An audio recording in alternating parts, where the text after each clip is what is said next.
Well, Eric, it is fun to be back in the studio with you. It's been a little while. We are in a dry season. We were joking about how we called this Daily Thunder. It's more of a scattered thunderstorm season that we're moving into right now is just arid. But we just finished our summer series. Our monsoon season. Our monsoon season. Yes. Yeah, that's right. And in December, we are launching 3 days a week where you're going to have a series, I'm going to have a series, and then we're going to be sitting down in this series. But we're starting that series a little early. And so we're going to have 16 episodes walking through what we're calling Eric and Nathan's life lessons. Oh, that sounds good. That sounds good. I'm very excited. It should be delightful. Do you want to unpack, even just as we're talking about this idea, you for this episode, you have a foundational story that I think sets the tone of where we're heading. You want to share just this idea of the endless frontier? Yeah. So, each of these episodes, which we're estimating 16, right, will be 16 life lessons that we've sort of cobbled together and collaborated on.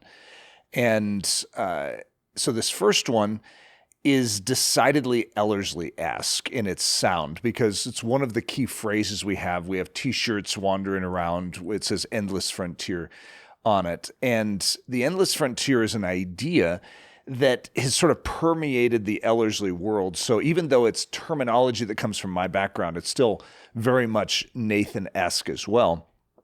But it came from a story. I had a vocal coach back in the day named Dr. Scott Martin, and just quite the character. He was one of the at the time one of the top 5 vocal coaches in the world. I don't know who ranks that, but that was what I was told. And he was just a master of the human voice. And so a lot of well-known singers would come through to be worked on and sharpened by Scott. So to train under him and to actually have a 1-hour slot each week in his schedule was amazing. What a privilege, because he had somewhere around a 200 to 250 person waiting list. And so I figured that in training with someone like this, what would it take? A month, 2 months, and I would be professional. I mean, if you're working with someone at that level, shouldn't it just be like snap of a finger and, you're like done, you're ready to go, and you're ready to be, whatever the quote unquote professional singer is, because that was the idea in my head. And so as I was training with him, I had been training, he wanted me to train 6 hours a day. And I was like, you've got to be kidding. That was my first thought. I didn't say it out loud. But I did say out loud, who has 6 hours a day to train in singing? And his response, those who want to be the best. It's like, okay, 6 hours. Whoa, 6 hours a day. This is like training for the Olympics. And it's interesting because he used to train the Olympic long distance runners too, how to breathe. So he taught you this certain breathing method where you use your lower lung instead of your upper lung. And everything was backwards. Like I felt like I needed to walk backwards when I was breathing correctly, as he would say. And so I had been training with him for a few months, and he'd never given me one compliment, so I had no idea, how good I was, where I was at. And so I finally got up the guts because I was way past the point where I should be a professional now. And he hadn't even given me a compliment, so I didn't even know if I was doing anything right. So I asked the fateful question, bounced on my toes a little and swallowed hard. And I said, so Scott, how good am I? And he chuckles. That was like how he responded. He chuckles. And he said, Eric, you played soccer, didn't you? I go, yeah. He goes, how good were you? Oh, I think he asked me, when did I start? I was like 8 or so. And he said, so at 8 years old, how good were you? And I go, well, I stunk. And he goes, exactly. Eric, you've been training for a little bit, but you've barely scratched the surface. You see, singing is an endless frontier, and you've taken one step into an endless frontier, and you're asking me how far you've gone.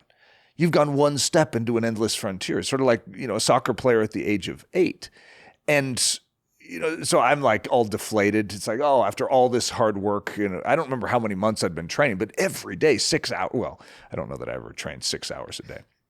I think I figured I was averaging around 2 to 3, but that's a lot. When you're by yourself, that's a lot of training. And so he said, but before you get too discouraged, and I'm like, far too late for that. So even though you're one step into an endless frontier, you're one step further than 99.99% of the rest of the human race. But Eric, never pitch your tent. See, he was sensing something in me, and that is that I was looking for an end point. I was looking for a place, a flat piece of ground where I could pitch a tent and say, that's enough. I don't need to go any further. And so what he's encouraging me to say is, it's like, look, you're actually further than 99.99% of the rest of the human race. But Eric, this isn't the place to stop. I think he seems to sense, because when Leslie came in to sing with me, he would compliment her all day long. It's like, oh, you're doing so well. He never once complimented me because I think he sensed that I was looking for that end point. It's like the last thing he wanted to do was encourage me to stop.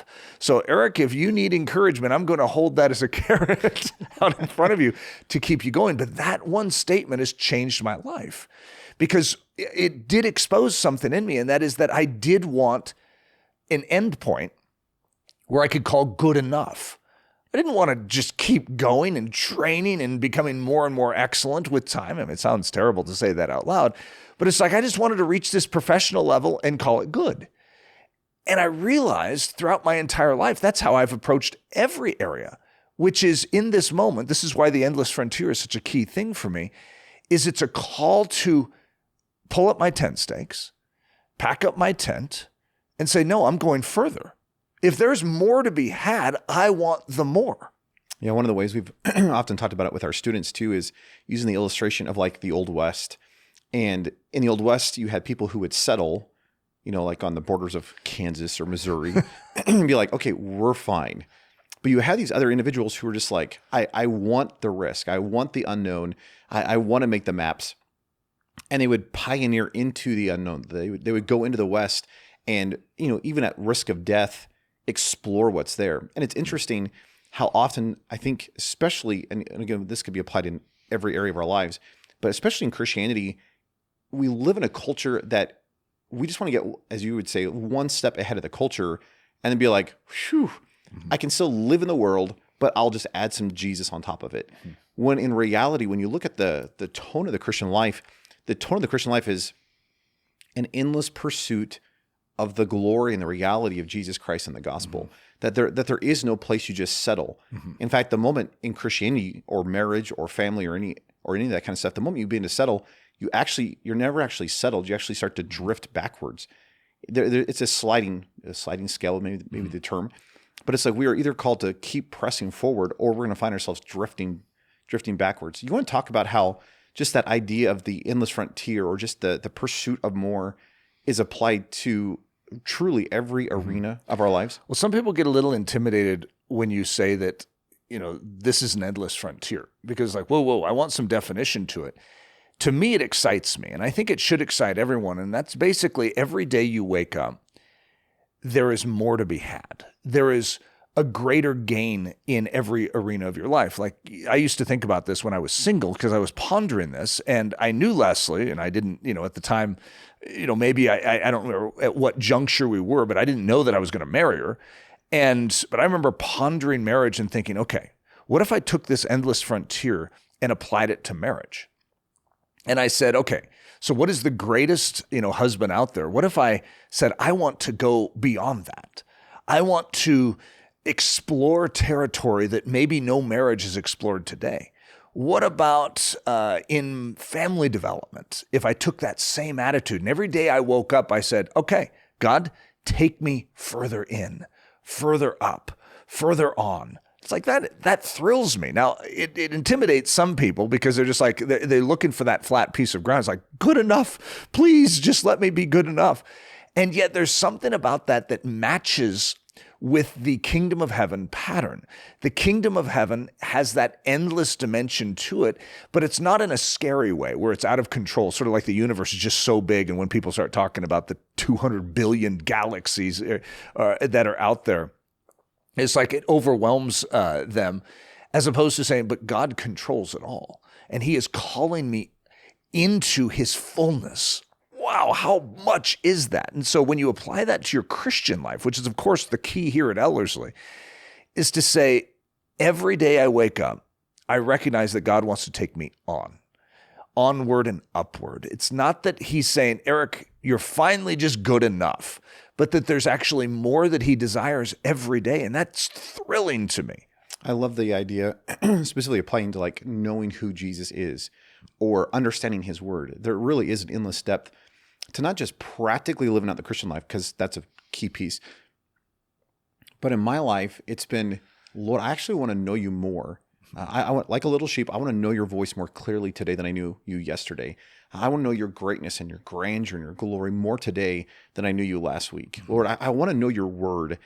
And so not seeing it as an intimidating thing, but seeing it as a hunger for one more piece, right? That God is wanting to make us more holy today than we were yesterday, that he's wanting to set us apart. Will you quickly talk about just that Japanese idea of Kaizen? Because I think it is a kind of a neat tie-in with this whole idea. When I was in school, college, Kaizen was a big concept that came, through the collegiate ranks. It was like, we found out the secret of the Japanese manufacturing system, and that is that they are always upgrading their equipment. So they take their electronics and they make them better the next year, and then they sharpen them the next year. And America was sort of doing the opposite. Well, we have a really good product here that's good enough. And the Japanese were starting to go beyond us, and their cars and their electronics were getting better than ours. And Americans didn't like that, and so we were like trying to solve the riddle. It's like, they have Kaizen, which should not be just a Japanese concept, but it means constant improvement. Why wouldn't you constantly improve something? But Americans had begun to settle with a good enough. We're better than the rest of the world. Our equipment is highest end. And then suddenly the Japanese started passing us because they were taking what we had and making it better. And so the American collegiate system was like, we need to respond with Kaizen of our own. And it's interesting because the Japanese didn't come up with Kaizen. God did. Constant improvement is the word sanctification. That is exactly what the Spirit of God does inside of us, is he wakes us up every day and says, I would like to refine you. I would like to make you more like me. I would like to bring you into a deeper fellowship with me. I would like to open up my word in a greater way to you. And that is, sort of our Kaizen. Our sanctification is the process of God taking us by the hand and walking us into an endless frontier. I love what Romans 8:29 says. And we know Romans 8:28, that God's working all things for our good, according to his purpose. But I love verse 29, which tells us the purpose of why is God leveraging all things for his good, for our good? And it's so that he might conform us to the image of his beloved Son. That there is this conformity, there is this transformation that's taking place where we are not done. I hate to break this to you. Eric Ludy is not a complete product. Nathan Johnson is not the full Christian. That there's always more. And I deeply actually love that idea, because that means that some of those deep areas of my life that may have a slight twist to them, God is actually refining, that he's purifying, that he's sanctifying. He's making me more holy, making me more like himself. He's revealing more of himself. He's deepening my understanding of the word. And to recognize that continues actually is exciting. That I don't have to grow dull. I don't have to grow passive in the reality of Christ. I really love what Andrew Murray once said. Someone once asked him, are you satisfied with what you have in Christ? And I love Murray's response. He says, with every fiber of my being, I can say that I am satisfied with Christ. But let us never hesitate to say this is only the beginning. Amen. That there's so much more to be had. There's so much more of him to know, that I can literally take every moment of every day and consistently know Jesus, and that there'll be no end to that. That I can continually know his character and his life and his goodness and his word, and I can be conformed and made more holy, and that really is a lifelong process. And I love the idea that tomorrow I can actually be more holy and be a richer Christian than I was last week. Amen. That a year from now, I should be more in love with Jesus and more on fire for Christ than I was, 5 years ago. And if I don't see a progression, that's probably a good sign of our souls that there's a problem going on, that we've, dug in our tent stakes and we're not moving forward. Do you have any quick thoughts, just as we're wrapping up, of how do we practically apply the endless frontier? In other words, and let's just take one arena, like the Christian life. Yeah. How do I maybe see the endless frontier in my Christianity? And how do I begin to take like just one more step? That I don't have to worry about how many steps are available as much as I just need to be able to start shuffling forward. Do you have any quick thoughts? Well, there's certain things in Christianity that are practical and certain things that are paradigm shifts, which are just an understanding that needs to flip. Like you set on a pair of glasses and now you're looking at things completely different. And I'd say this is sort of a dual one where it's really a glasses thing. It's how you look at life. And that's what happened when Dr. Scott said, singing is an endless frontier. It totally shifted my thinking in every area. It's like, whoa, I just set on some glasses for singing and now I'm looking at every area different because I recognize that's my problem, is I don't see it as an endless frontier. And I think most of us just need to freshly stick on the glasses to realize that life with Christ, life in his word, life in the Spirit is an endless frontier. And it's a beautiful one. It is discovering more of his goodness, to taste and see that the Lord is good every day at a greater level. That's thrilling to know that every day you wake up, you can know that at a greater degree and to a greater degree is just amazing. Jesus, when he came, his first miracle at the wedding at Cana is going to change a paradigm. The Jewish paradigm was best wine first, and then it gets to be a lesser wine. Jesus comes in and just shifts the whole pattern. He's like, whoa. Actually, give your best wine now, and I'm going to bring better wine in the future. And that, to me, is a great statement of what it means to live with Jesus, is that he makes the mundane of our future, which is the way it feels for many people. It's like your future is bleak. But Proverbs 29, it says, she smiles at the future, or she laughs at the days to come. And that's us, is we look forward with a laugh, with a smile, because that's Christ, and he is endless, and he is going to make his better wine.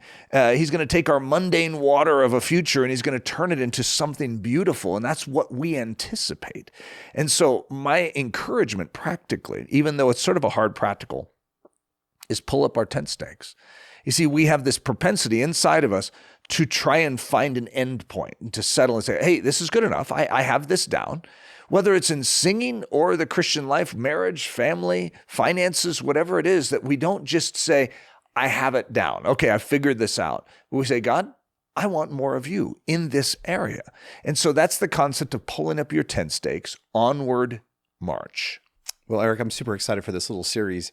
And just as a reminder, the next 3 episodes, we're going to be releasing one a week. And then in the early December, we're going to be launching our 3 new series. This will be a continuation. But I'm really excited about walking through these life lessons with you. So, so am I. So until then, we'll see everyone later.